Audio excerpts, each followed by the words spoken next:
Welcome to all my dear student. पिछले class में हम लोग देखे थे सॉल्यूशन के बारे में, टाइप ऑफ सॉल्यूशन के बारे में। आज हम लोग देखेंगे कंसंट्रेशन ऑफ सॉल्यूशन के बारे में। डिफरेंट जो टर्म है कंसंट्रेशन का, उसके बारे में देखेंगे। सबसे पहले हम लोग देखेंगे एक्चुअल में कंसंट्रेशन होता क्या है। कंसंट्रेशन एक्चुअल में क्या है? जब भी हम लोग सॉल्यूशन प्रिपेयर करते हैं तो उसमें सॉल्वेंट में हम लोग सॉल्यूट डिजोल्व करते हैं, तो सॉल्यूट के अमाउंट को या तो हम लोग सॉल्वेंट के फॉर्म में एक्सप्रेस करते हैं या तो सॉल्यूशन के फॉर्म में। इसी को हम लोग बोलते हैं कंसंट्रेशन। तो इसको हम लोग नोट डाउन कर लेते हैं पहले।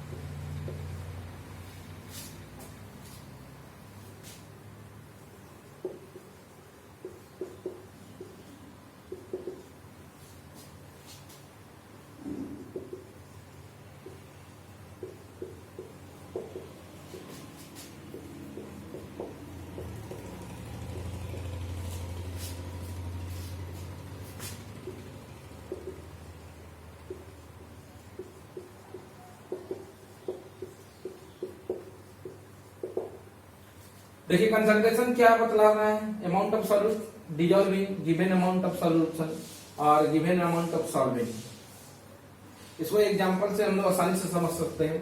मान लीजिए आपके पास शुगर सॉल्यूशन दिया हुआ है।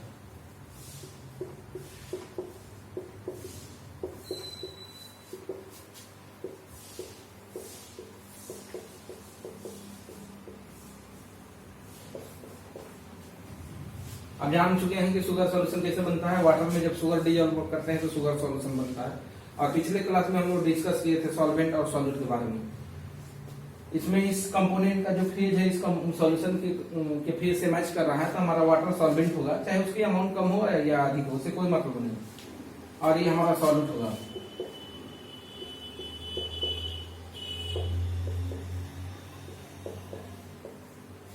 मान लीजिए कि हम सॉल्यूशन प्रिपेयर कर रहे हैं 100 ग्राम शुगर सॉल्यूशन, और यहाँ 90 ग्राम वाटर है और 3 ग्राम शुगर है। अगर शुगर की अमाउंट को एक्सप्रेस करना है तो हम लोग दो तरीके से एक्सप्रेस कर सकते हैं। Amount of solute can be expressed with the form of the amount of solvent, और amount of the solute can be expressed in the form of solution also. जैसे हम कह सकते हैं कि 10 ग्राम हमारा शुगर डिजॉल्व है 90 ग्राम ऑफ वाटर में। दूसरा तरीका यह है कि 10 gram sugar present in 100 gram of sugar solution. इस तरह से सॉल्यूट के अमाउंट को हम लोग सॉल्वेंट के फॉर्म में भी एक्सप्रेस कर सकते हैं, और सॉल्यूट के अमाउंट को हम लोग सॉल्यूशन के फॉर्म में भी एक्सप्रेस कर सकते हैं। अगर देखा जाए लिखे हम लोग सॉल्यूशन के फॉर्म में या सॉल्वेंट फॉर्म में, इन the form of solvent, in the form of solvent, तो क्या लिखेंगे? ये लिखेंगे 10 gram sugar dissolve in 90 gram of water.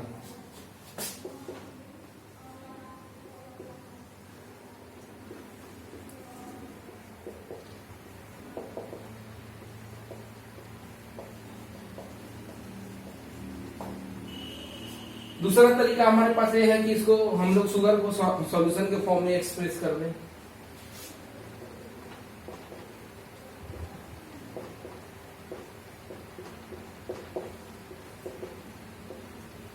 तब क्या लिखेंगे हम लोग? ये कहेंगे 10 gram sugar present in 100 gram sugar solution.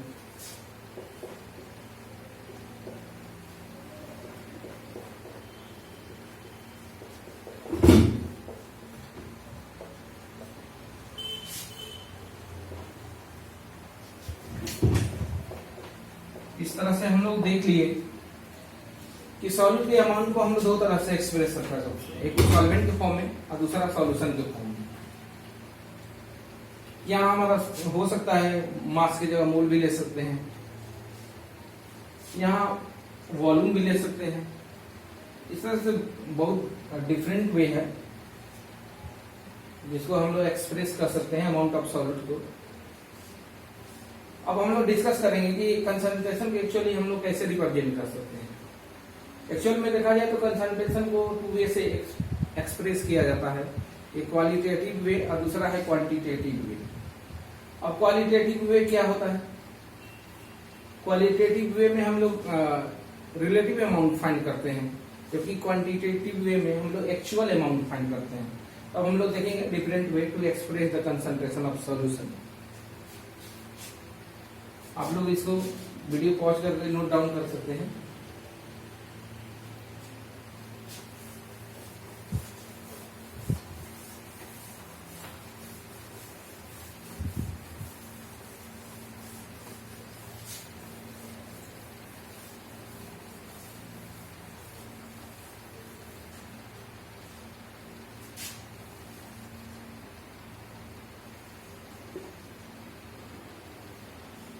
इस तरह से हम लोग कंसंट्रेशन ऑफ सॉल्यूशन को टू डिफरेंट वे से एक्सप्रेस कर सकते हैं। We can express the concentration of the solution in two different वे।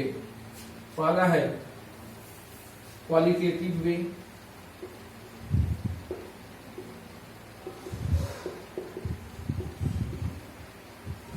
और दूसरा जो तरीका है हमारा quantitative way.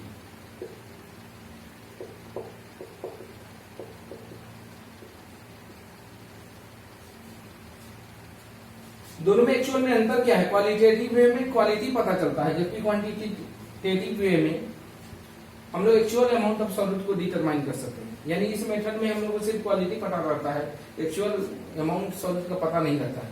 In this method we can not determine the actual amount of solute present in the solution, but in this method we can determine the actual amount of solute present in the solution. इसको note कर लेते हैं हम लोग। In this method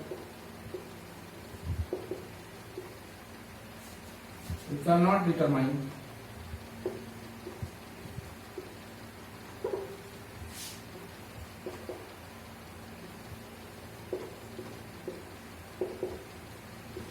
actual amount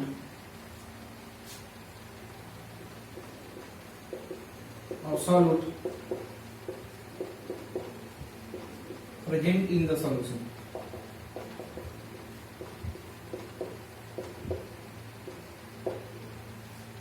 जैसे आप lab में जाएंगे तो लिखा रहता है डिफरेंट बोतल पर देखेंगे concentrated sulphuric acid, dilute sulphuric acid, concentrated hydrochloric acid, dilute hydrochloric acid.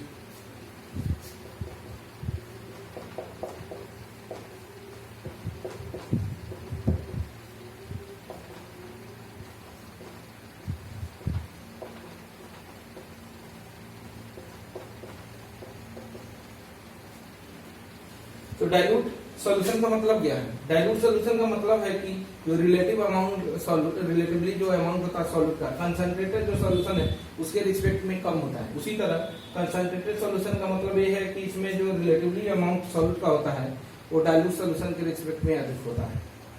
इस मेथड से हम लोग अगर लिखा हुआ है आपको सॉल्यूशन गिवन है डाइल्यूट सॉल्यूशन, कंसंट्रेटेड सॉल्यूशन, तो इसमें हम लोग सिर्फ रिलेटिव अमाउंट पता कर सकते हैं कि इसमें अधिक है, इसमें सॉल्यूट का अमाउंट अधिक है, इसमें सॉल्यूट का अमाउंट कम है, लेकिन एक्चुअल अमाउंट हम लोग डिटरमाइन नहीं कर सकते। जबकि वही क्वांटिटेटिव वे में हम लोग एक्चुअल अमाउंट सॉल्यूट का डिटरमाइन कर सकते हैं। In this method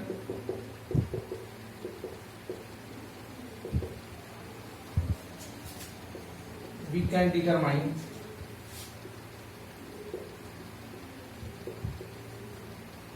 actual amount of solute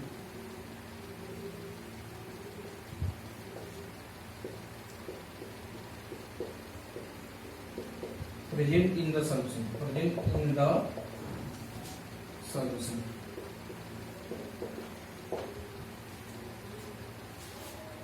quantitative way में हम लोग एक्चुअल अमाउंट सॉल्यूट का डिटरमाइन कर सकते हैं। इसके वेरियस वे है जिसमें बहुत सारे तरीके हैं जिसमें दिया रहता है। जैसे मोलारिटी दिया है सॉल्यूशन का, मोलारिटी दिया है, मास बाय मास परसेंटेज दिया है। तो बहुत सारे मेथड है जिसके हेल्प से हम लोग एक्यूरेट अमाउंट सॉल्यूट का डिटरमाइन कर सकते हैं। तो हम लोग अब इसको डिटेल में स्टडी कर रहे हैं क्वांटिटेटिव वे के बारे में।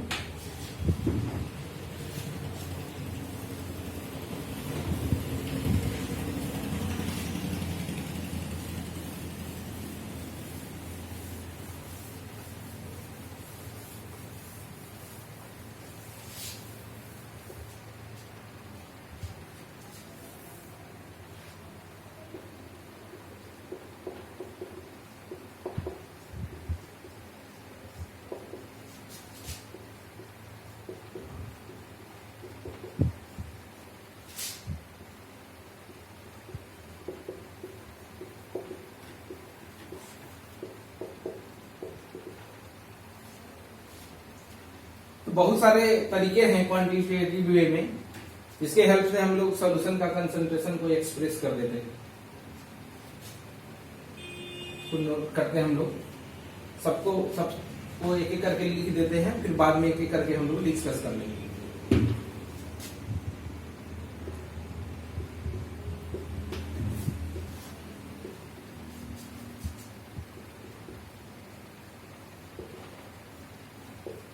मास बाई मास परसेंटेज, इसको वेट बाई वेट परसेंटेज भी बोलते हैं, W बाई W लिख सकते हैं।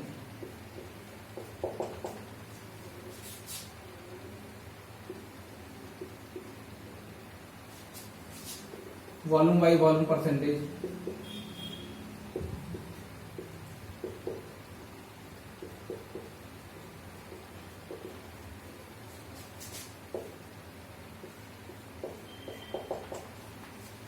मास बाई वॉल्यूम परसेंटेज,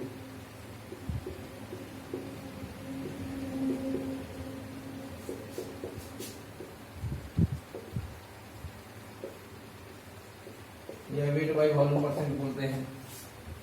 उसी तरह हमारा वॉल्यूम बाई मास परसेंट भी हो जाएगा। इसके अलावा हम लोग लिख सकते हैं आपको पार्ट्स पर मिलियन,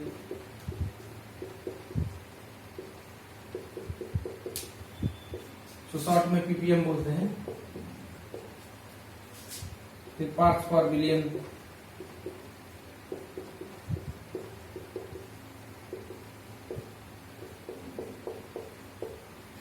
फिर हमारा हो जाएगा मोल फ्रैक्शन,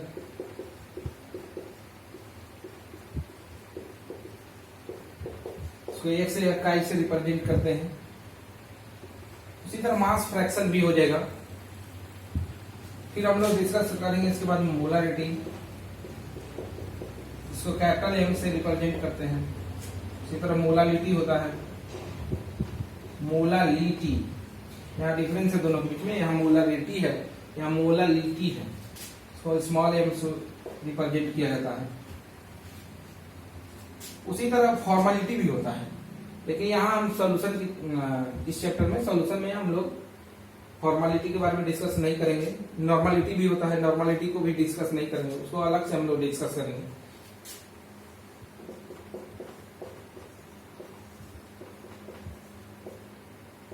तो कैपिटल एन से रिप्रेजेंट करते हैं। ये सारे डिफरेंट वे है जिसके हेल्प से हम लोग सॉल्यूशन के कंसंट्रेशन को एक्सप्रेस करते हैं। अब इसमें बहुत सारे हैं टर्म, जो इसमें हम लोग इसको टेम्परेचर डिपेंडेंट और टेम्परेचर इंडिपेंडेंट के फॉर्म में भी डिफरेंशिएट कर सकते हैं।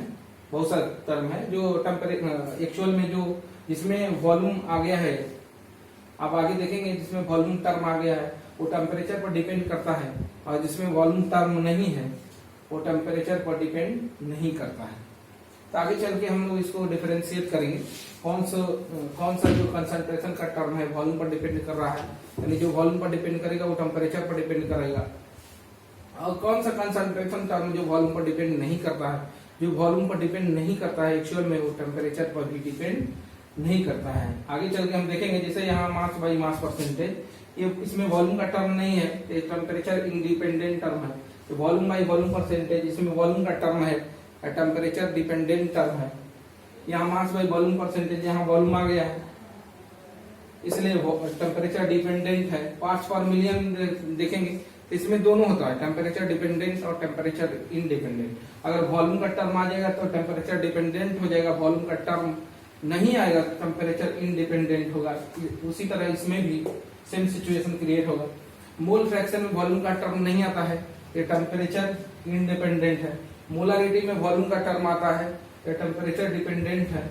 मोलारिटी वॉल्यूम का टर्म नहीं आता, इसमें मास ऑफ सॉल्वेंट आता है, ये टेम्परेचर इंडिपेंडेंट है। यहाँ देखिए मोलारिटी टेम्परेचर डिपेंडेंट है, क्योंकि मोलारिटी टेम्परेचर इंडिपेंडेंट है। नॉर्मलिटी में वॉल्यूम का टर्म आता है, इसलिए हमारा नॉर्मलिटी भी टेम्परेचर डिपेंडेंट है।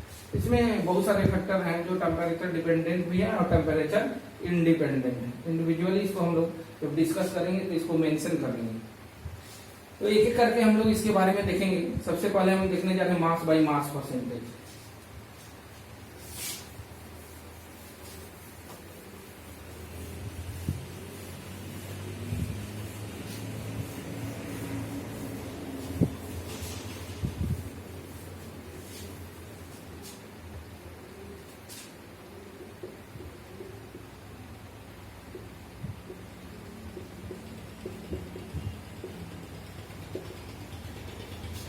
या इसको बोलते हैं वेट बाई वेट परसेंटेज। जैसे ही आता है परसेंटेज का मतलब आप जानते भी होंगे परसेंट का मतलब एक्चुअल में क्या है। परसेंट सेंट मतलब 100, पर मतलब 100 में देखेंगे, जो भी होगा अमाउंट ऑफ सॉल्यूट उसको 100 में देखेंगे। अमाउंट ऑफ हमारा हो सकता है सॉल्यूशन का मास दिया हो सकता है सॉल्यूशन का वॉल्यूम दिया हो, लेकिन यहाँ फोकस करना है वेट बाई वेट परसेंटेज। यहाँ जो भी होगा वेट सॉल्यूट का लेंगे और यहाँ वेट ऑफ सॉल्यूशन लेंगे और उसको 100 ग्राम में रिप्रेजेंट करेंगे। ये 100 ग्राम भी हो सकता है, 100 किलोग्राम भी हो सकता है। तो अगर इसको लिखा जाए, इसका हम लोग देख लेते हैं डेफिनेशन।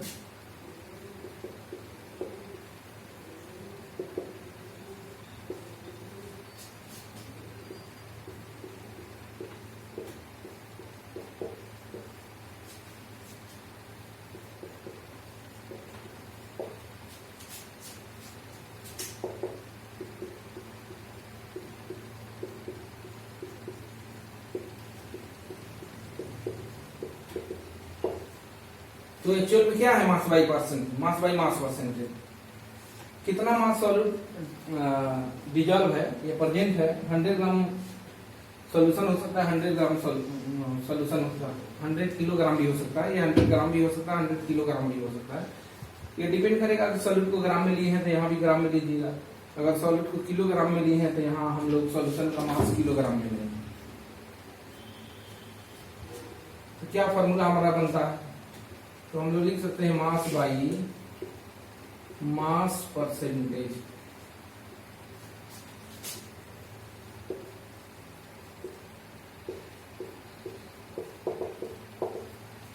यहां मास ऑफ सॉल्यूट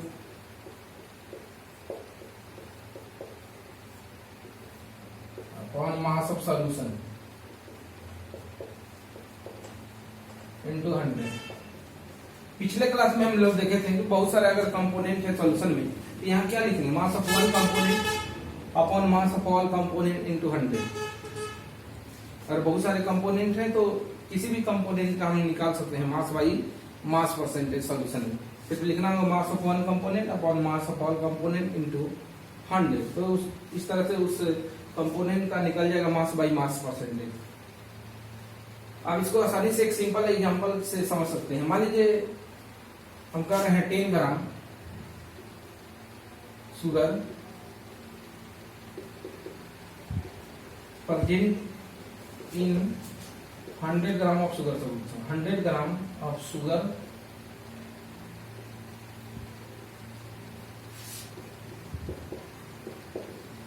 देखिए, अगर 10 gram sugar 100 gram sugar solution present है, अगर आपसे पूछा जाए कि बताइए मास बाई मास परसेंटेज, तो आसानी से आप कर सकते हैं। यहाँ 10 कर देंगे, मास ऑफ सॉल्यूशन हो जाएगा 100 ग्राम इंटू 100 कट जाएगा, आ जाएगा परसेंटेज 10%। तो मास बाई मास परसेंटेज क्या है, 100 ग्राम में एक्सप्रेस किया जाता है। सॉल्यूट के अमाउंट को 100 ग्राम जो भी हो 100 ग्राम में, जहां भी आप देखते होंगे परसेंटेज का मतलब ही होता है 100 में। अगर एक सिंपल क्वेश्चन आपसे पूछ रहे हैं, क्वेश्चन दिया है, ये question 10 gram sugar dissolve in 100 gram of sugar solution.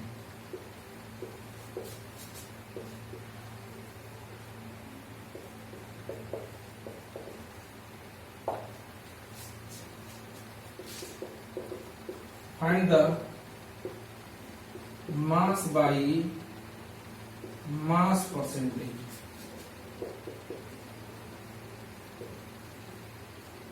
of sugar in sugar solution. तब कैसे इस प्रॉब्लम को बनाएंगे, तो यहाँ देखिए मास ऑफ शुगर दिया है 10 ग्राम, सॉल्यूट दिया है, लेकिन यहाँ मास ऑफ सॉल्यूशन नहीं दिया है। क्या है क्वेश्चन में, देखिए 10 gram sugar dissolve in 100 gram of sugar solution. 10 gram sugar D, यहाँ लिख लीजिए थोड़ा सा सपने से बढ़ाने के लिए, 100 ग्राम ऑफ वाटर। थोड़ा सा क्वेश्चन हो जाएगा। अच्छा, 10 gram sugar dissolve in 100 gram of water, यानी 10 ग्राम शुगर कितने में डिजॉल्व है? 100 ग्राम ऑफ वाटर में। यहाँ मास ऑफ सॉल्यूट दिया है 10 ग्राम, लेकिन मास ऑफ सॉल्यूशन नहीं दिया है, ये मास ऑफ सॉल्वेंट दिया है। तो हम लोग क्वेश्चन कैसे बनाएंगे? मास ऑफ सॉल्यूट गिवन है, मास ऑफ सॉल्यूट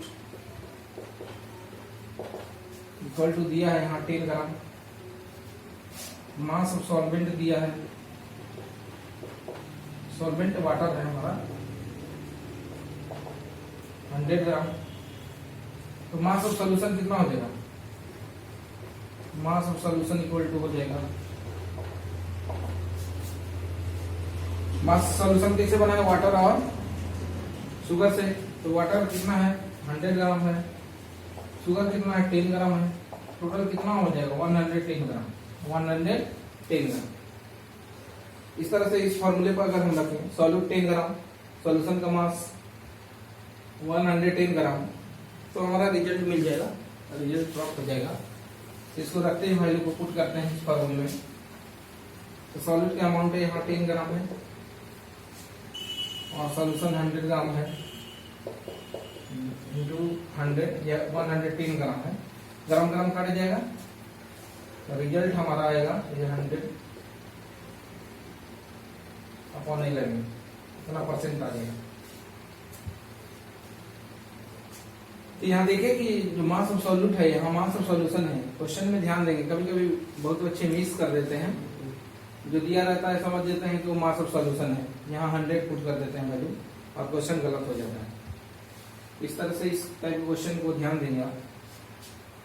अब हम देखते हैं कभी कभी क्या होता है, मान लीजिए दो लिक्विड को मिक्स किया जा रहा है, दोनों लिक्विड है, लिक्विड लिक्विड सॉल्यूशन है, तो इथेनॉल को मिक्स किया जा रहा है वाटर में, तो वहां मास न देकर बल्कि सॉल्यूशन का वॉल्यूम दिया रहता है, जितने कंपोनेंट है उसका वॉल्यूम दिया रहता है, साथ ही साथ उसका डेंसिटी दिया रहता है। मान लीजिए हम ले रहे हैं कि एग्जांपल इथेनॉल वाटर सॉल्यूशन करके सॉल्यूशन बनाया जा रहा है, और उसमें पूछा जाता है कि बताइए इथेनॉल का कंपोजिशन क्या होगा, मास बाई मास परसेंटेज। उस सिचुएशन में आप लोग उसको कन्वर्ट कर लेंगे, वॉल्यूम दिया रहेगा, डेंसिटी दिया रहेगा, तो उसको हम लोग कैलकुलेट कर लेंगे। जैसे एक सिंपल एग्जांपल दे रहे हैं, तो मान लीजिए आपको दिया है इथेनॉल वाटर सॉल्यूशन,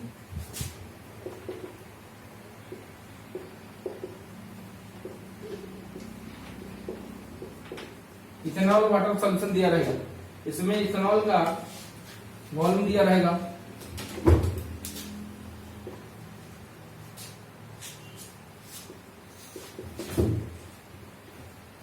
इसका डेंसिटी दिया रहेगा, मान लीजिए वॉल्यूम V1 है, डेंसिटी D1 है, ये V1 ml है, 1 ग्राम पर ml है। उसी तरह वाटर का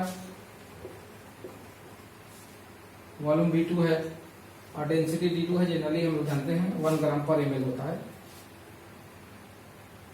और ये पूछ रहा है आपका मास बाई मास परसेंटेज, तो इस सिचुएशन में इथेनॉल का अगर मास बाई मास परसेंटेज पूछ रहा है तो कैसे निकालेंगे? हम लोग जानते हैं डेंसिटी इक्वल टू क्या होता है, डेंसिटी इक्वल टू होता है मास अपॉन वॉल्यूम। तो मास इक्वल टू क्या होगा? Density into volume. इस तरह से मास हम लोग सॉल्यूट निकाल सकते हैं, जैसे निकालना है मास बाई मास परसेंटेज।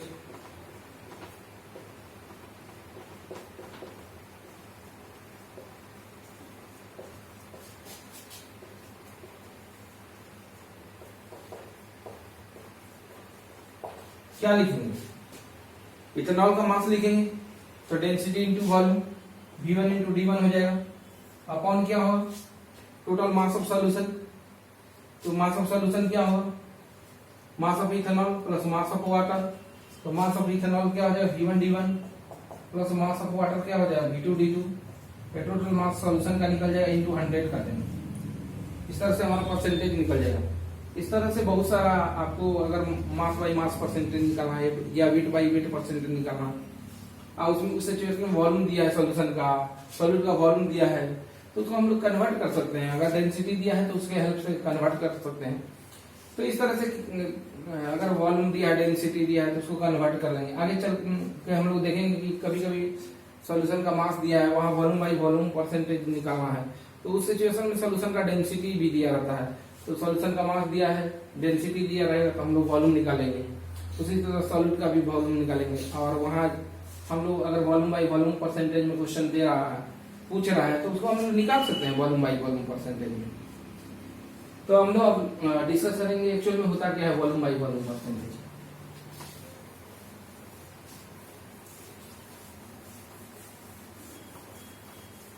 तो जैसा मास बाई मास परसेंटेज, उसी तरह होता है वॉल्यूम बाई वॉल्यूम परसेंट। यहाँ 100 ml सॉल्यूशन में देखेंगे, 100 ml या 100 लीटर में देख लेंगे। तो इसको कैसे लिखेंगे? सेम इसी तरह हम लोग लिखेंगे volume by volume percentage.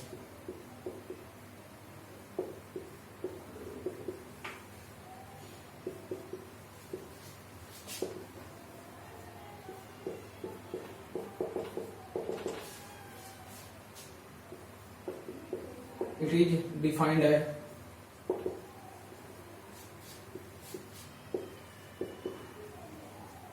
volume of solute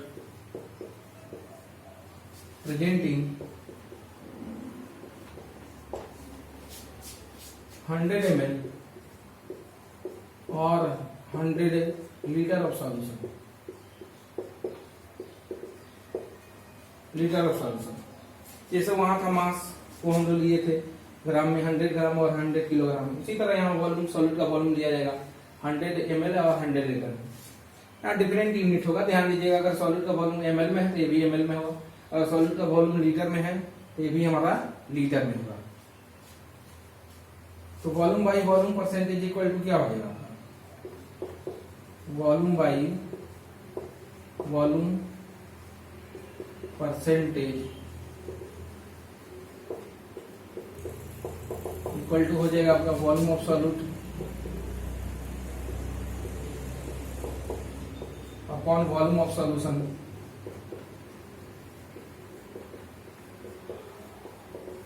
into 100। अगर मान लीजिए बहुत सारे कंपोनेंट है, जैसे कि पिछले क्लास में देखे थे, उस सिचुएशन में क्या लिखेंगे? मतलब किसी कंपोनेंट का पूछ रहा है वॉल्यूम बाई वॉल्यूम परसेंटेज, तो हम लोग लिखेंगे वॉल्यूम ऑफ वन कंपोनेंट, इस कंपोनेंट की बात कर रहा है, यानी volume of that component upon volume of solution into 100।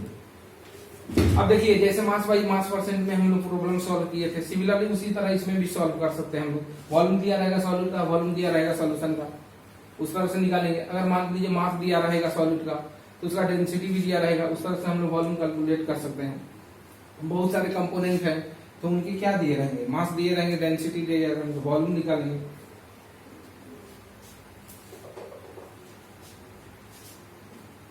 इस तरह से हम इससे रिलेटेड प्रॉब्लम कर सकते हैं। अब सिंपली हम लोग देख सकते हैं, जैसे वेट बाई वेट परसेंटेज देखें, वॉल्यूम बाई वॉल्यूम परसेंटेज, तो mass by mass percentage, mass by volume percentage क्या हो सकता है? यहाँ मास ऑफ सॉल्यूट होगा, यहाँ वॉल्यूम ऑफ सॉल्यूशन होगा। वॉल्यूम बाई मास परसेंटेज क्या हो सकता है?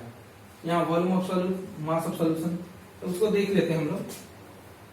तो मास बाई वॉल्यूम परसेंटेज,